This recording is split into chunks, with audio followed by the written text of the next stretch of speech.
afternoon, iConnections. So we have the dubious honor of sitting on a panel after lunch, so I appreciate you all staying awake for this. And of course, I don't have the stage presence of Ja Rule or Katie Couric or Lance Armstrong. So, double kudos for staying awake for this. We do have a fascinating topic to discuss today, which has to do with, fascinating to a certain subset of people, obviously, everybody here and everybody in the audience, having to do with data and technology and its impact on investing. Needless to say, very topical. I have a very esteemed panel with me here today. Imran Khan, I'll let them introduce themselves, but Imran, Rich, and Yushi, who will provide their own unique perspectives on this. So maybe let's start with a 30-second introduction of you personally and your firm, and then we'll go straight into Q&A. You want to start? Please. Imran Khan, CIO and founder of ProM Asset Management.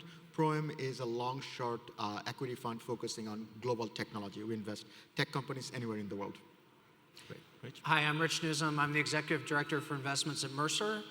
We act as an institutional investment consultant to about $17.5 trillion worth of assets across more than 4,000 clients. And then we act as an outsourced chief investment officer on more than 660 billion assets, again, across about 3,000 clients. Yushi? Hi, everyone. I'm Yushi Lee from Curated Capital. I'm the founder, CEO, and CIO of Curated Capital. And we're a quantamental equity hedge funds, ultra high returns, and AI-powered investment process. I specializing in identifying market inflection points and trading mostly the large cap sector ETFs. Thank you. And Art Vinokur, I oversee manager selection and due diligence for Franklin Templeton Investment Solutions and K2 Advisors, which is a subset of that group. So we'll go straight into Q&A, and I thought the important foundational question for a panel of this sort is, when we are talking about data and technology, and obviously we're all spending a lot of time and money on it, what is more important? Is it, like I was spending all of this effort on trying to find unique data sources, some sort of a unique edge, or is the edge really in the analytics? Because we live in a data-heavy world, and being able to analyze it more efficiently is the real secret sauce. So we'll just start left to right, maybe start with Imran and keep going. Yeah, I think you need both, So I think you need data to understand what's going on and what the trends are. But there are a lot of noise in the marketplace. And what you really need to also understand that what's driving behind this data and how that data might be impacted by other things. So I think just looking at data, you will get overburdened with data. And I think analyzing this data and insight from that data and to conclusion, that's really, really important. Okay. Rich, you get to see a lot of data? Well, I think if you could get data that others didn't have and it was predictive, that would be magical. And when that happens, it's magical. It tends to be for a brief period of time because data tends to become available to many parties. So then you quickly get to, are you better at analyzing the data? And one of the kind of counterintuitive things is if other people have the same data and they're not quite analyzing as well, there's this beauty parade metaphor for security selection where you want to pick something, but then have everybody else come to agree with you so that they move the price up and you can move on to your next idea. So if everybody else is one step behind you in the analysis, then you get paid faster for having predictive power and insight, as opposed to being right but having to wait a long time, and the market can stay irrational longer than you can finance being right. So I think if you could get it, data would be more important, but in practice, it's how you analyze data is typically where it comes down. So you want to be 1 or 2 steps ahead of everybody. You don't want to be 20 steps ahead of everybody else. Yeah, if you're 20 steps ahead, particularly on short selling, you live in the same sort of New York, Connecticut corridor I do, you run into short sellers in a really bad mood on the weekends at your kids' basketball games because they had a great short and then some idiot came along and bought the whole company. And so they're forced out. Yeah. Yushi, please. Yeah, sure. I think there needs to be a balance for data and processing of data. Obviously, if I want to put a number, maybe 30% for access to better data and unique data. and 70% on how you analyze and process it. So for us, we really try to build our own curated sets of unique data, alternative data, so that we don't just consume what everybody else is consuming. And from there, we also, I think what is key is how you abstract cleaner and data and signals cleaner, faster, and in a more nuanced and relevant way in different market regime. And sometimes actually the best investment ideas come from how you look at old data or like common data in a more creative and novel ways that other people are not looking at it. Yeah. I think one thing, if I just add, in technology, you really have to have think about the future. What's future going to look like? And so there are two things that happens. Sometimes that's something that's going to happen that doesn't really necessarily show up in data immediately. I have seen, and I've been covering technology for 25 years, and I remember there was this company that I recommended, InfoSpace, and they were doing ringtone business. Like early days of mobile, you would have ringtone, and you would buy those ringtone for 99 cents. Oh, yeah. And I went to talk to the management team and said, hey, digital ringtone coming out, and your margin's gonna get squeezed. And I was a sales analyst, and I remember the CEO made fun of me. He said, Imran, you might be a smart guy, went to good business school, and you're talking about these margins, but I'm not seeing that in my business at all. But guess what? In 2 years later, his business completely margin got squeezed. So that's like, on the other hand, you also have a lot of fad data. So like sometimes you see that people adopt something and it really goes viral, and you think that is the future. Like we saw that with during COVID, everybody thought that stay home from was the normal. And so I think you really have to look at this data. When you invest in technology, you really have to think about what's the normal future looks like in addition to the data. Yeah. So it's interesting because your perspective on this is both as a consumer and a user of data and technology, but also as an investor in it, because in your case, you do need to project several steps ahead. I think in one of the manager meetings today, somebody joked that during COVID, we thought the only things to invest in were Zoom and Pelotons, right? Because that's going to be the future, and sure enough, Yeah, I always said to be a good technology investor, you have to be cynically optimistic. So you have to be a little optimistic, but you also have to be a little cynical. Cynical optimist, okay. I have, being in the manager selection business, I got the cynical part down pat. Cynically optimistic. Because I do get to say no to people a lot, as people in this room probably know. But the cynical optimist part is hard. Okay, so the next question I had, and maybe we'll start with Yushi here. The title of the panel is Disruption and Alpha Opportunities. So it's not just about technology. And in my experience, alpha is it's fleeting, it doesn't stay long, but B, it's also very rare, it's very unique. And the nature of data, the nature of the world that we live in is there's just way too much data, there's a lot of information, and even the tools that we use are being trained on volumes and volumes of data. So the ratio of signal to noise in the data that we consume is very skewed right now. So my question is, what do you do? How do you find that morsel of alpha, morsel of disruption in a sea of data and using the tools that are trained on large volumes of data, but not large volumes of quality data necessarily? Yeah, so I think this is actually very critical. What we are trying to, so obviously we're drowning in this sea of data, and like every vendors is come out and saying that, claiming that they have the next sets of alpha data sets. But I think what is critical is identify what is relevant and staying focused and not getting distracted by all these data. So staying true to your core investment philosophy is very important. And also, so I think there needs to be a nice balance between human judgments and just the pure quant model. For us, we don't really trust 100% like black box models. For every signal that our quant model produce, we need a pair of human eyes to approve it before we translate it into a trade.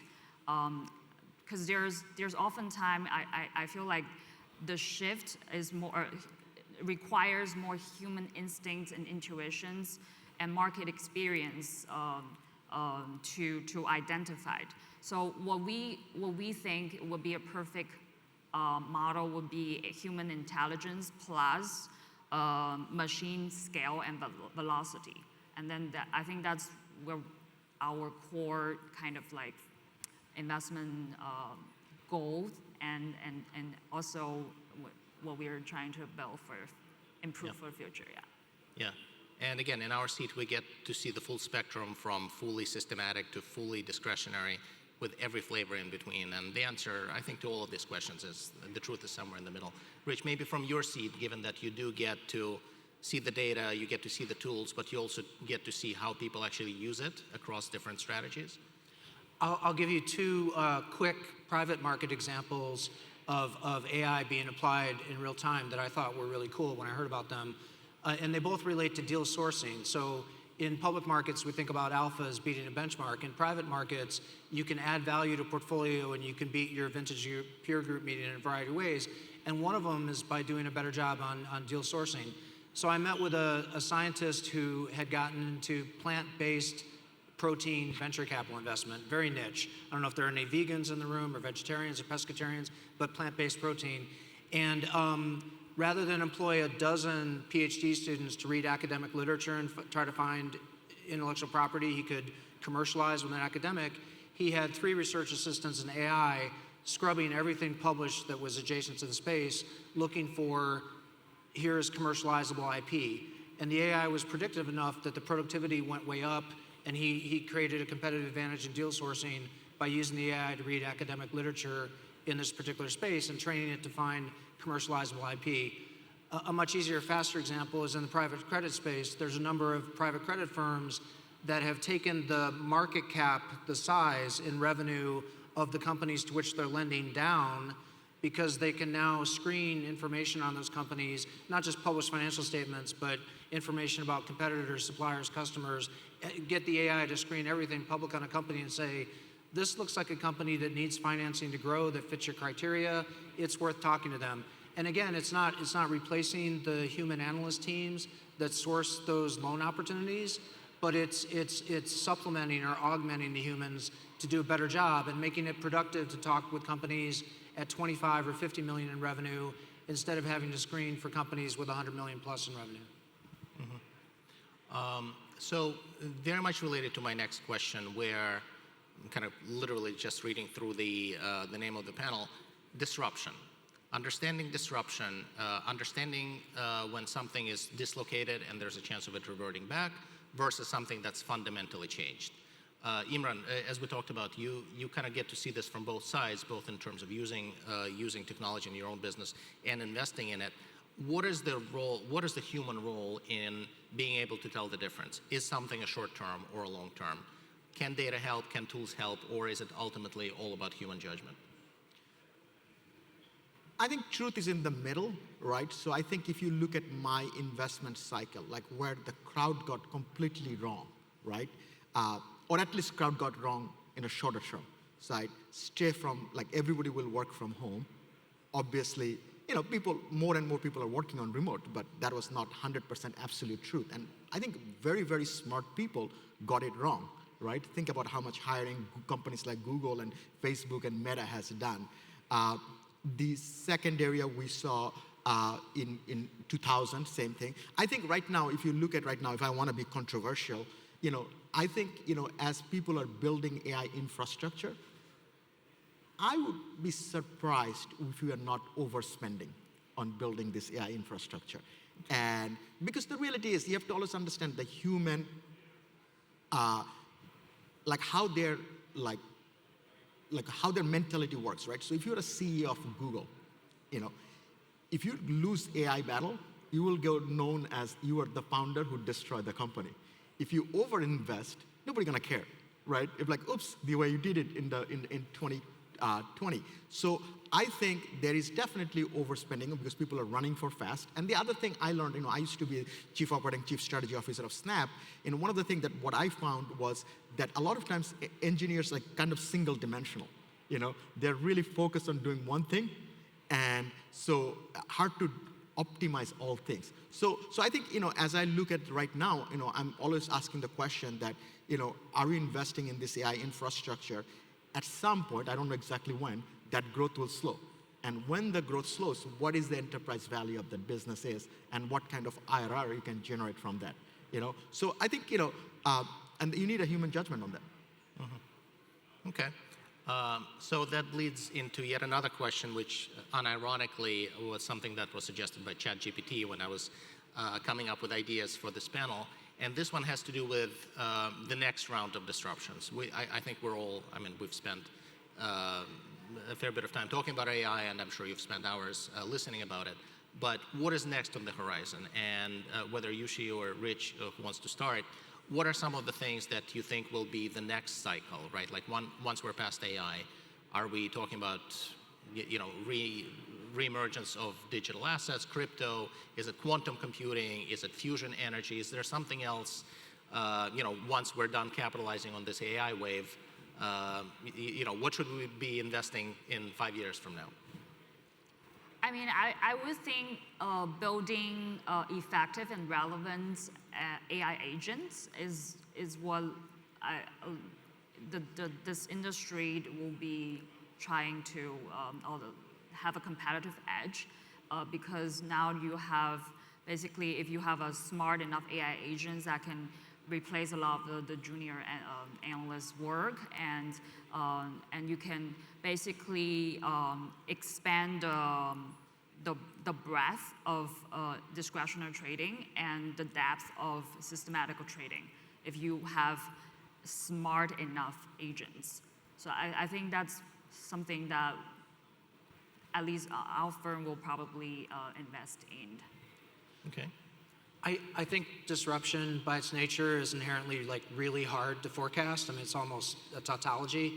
But I think the next wave is going to come out of the areas of crowdsourcing, crowd curation, the wisdom of crowds.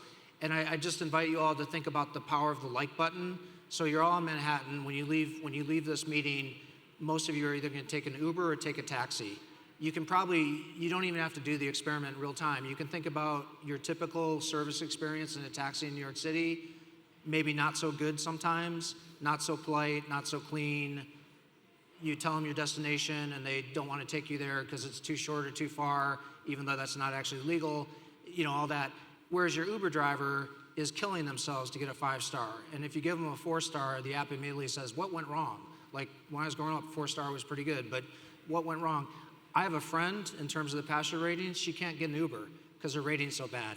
And I won't give her name, but I can understand why her rating's bad, and so she has to take taxis. So the power of the like button and crowd curation, or think about restaurants on Yelp, I mean, it's just amazing what we're getting out of the wisdom of crowds, and none of us have to do anything for the first time. So a lot of the application of AI right now is trying to augment individual humans.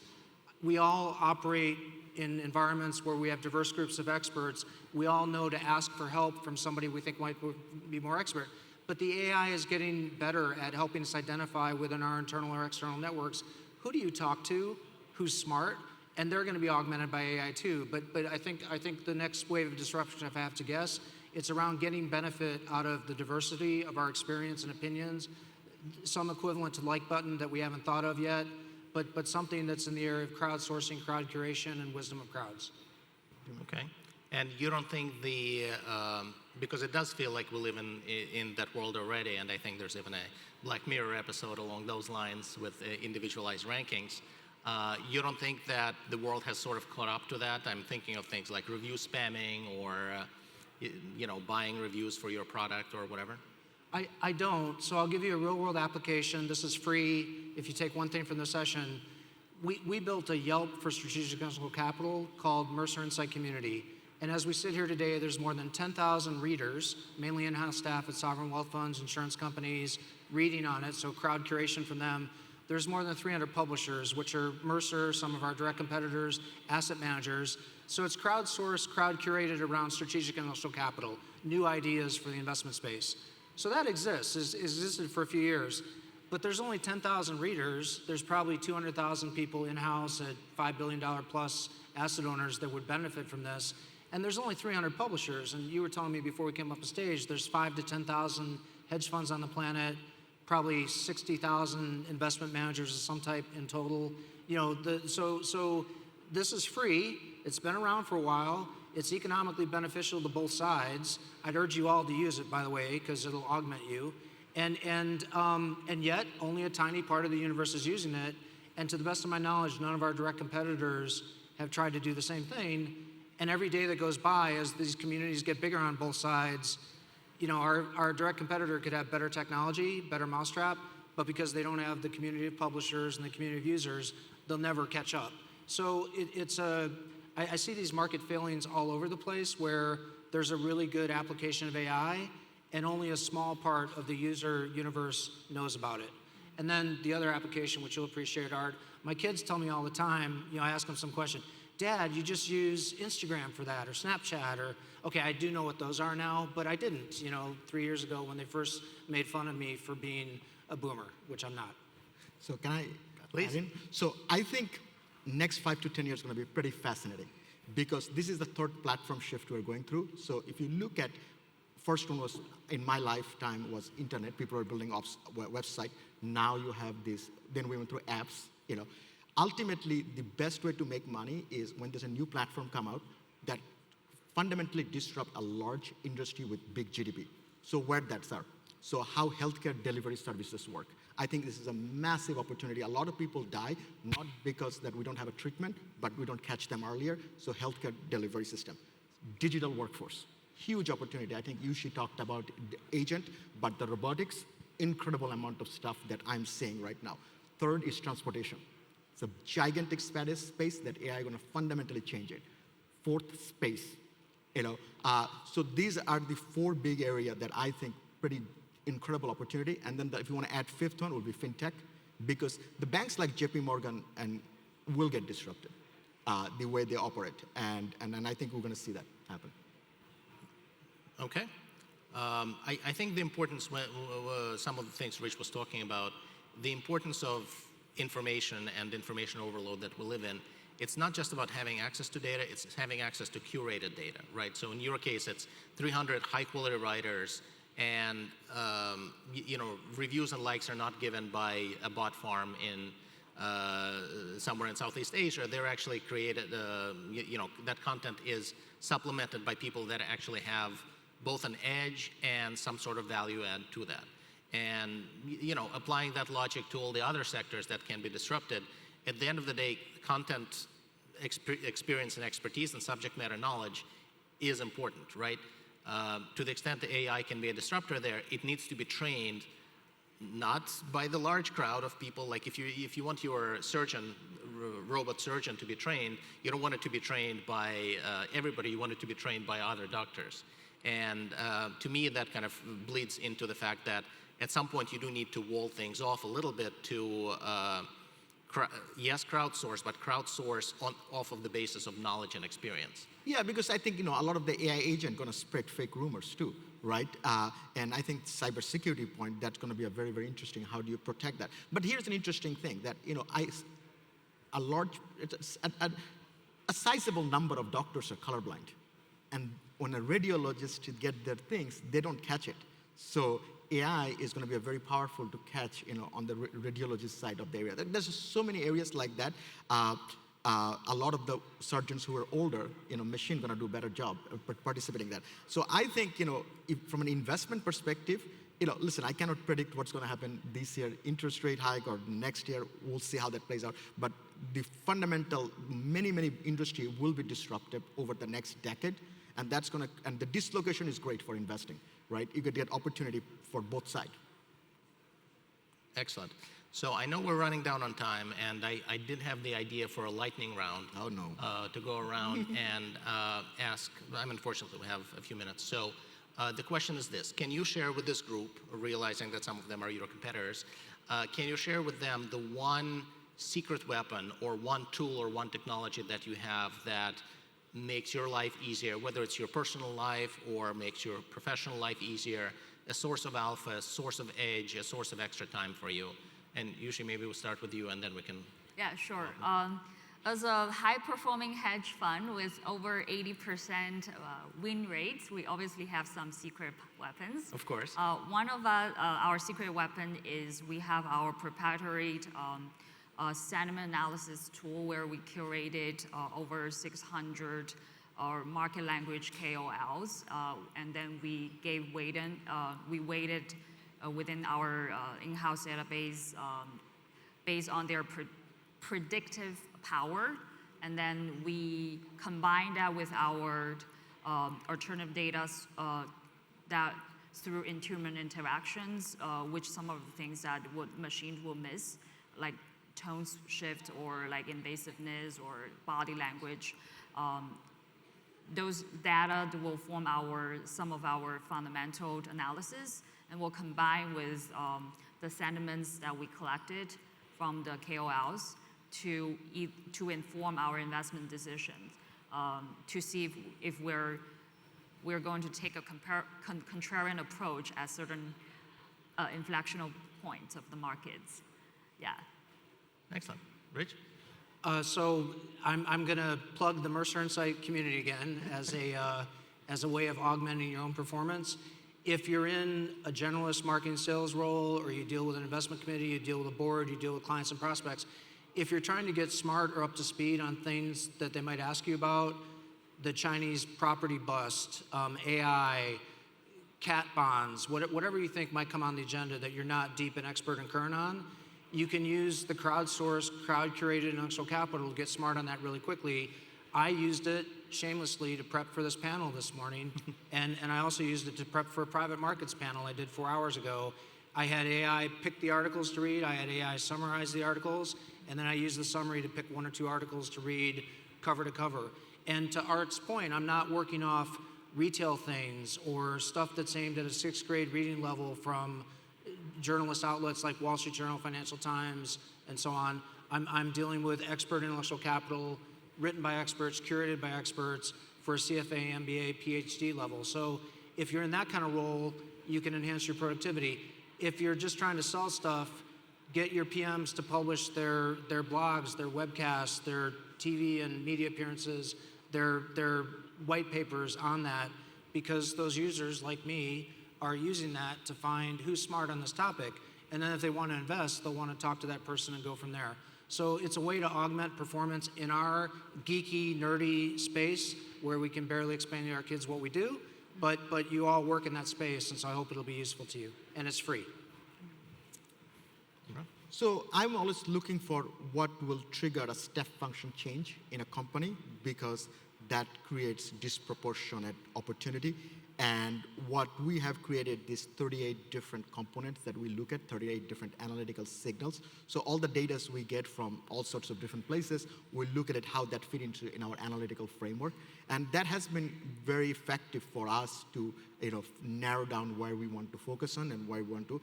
Because I think one of the problem in asset management business, it's a talent business, and you're always at risk of talent. So what I'm trying to figure out that how we can improve our process so that we are not as dependent on talent, but our process generate the outcome. And so that's the 38 things that we look at it. That is, I would say, has been working for us. Okay. Almost as many as there are flavors in Baskin-Robbins ice cream.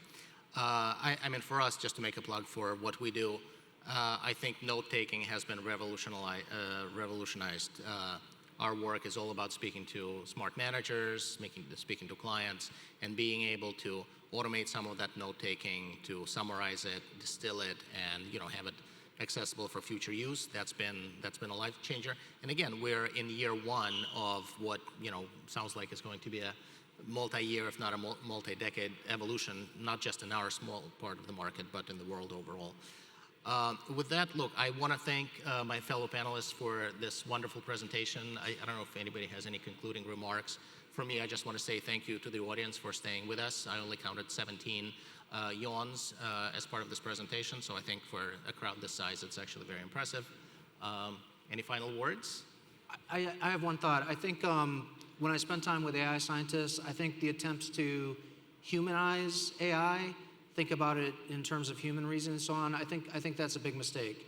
AI can massively augment what a human does, but it's different. I'll give you a concrete example.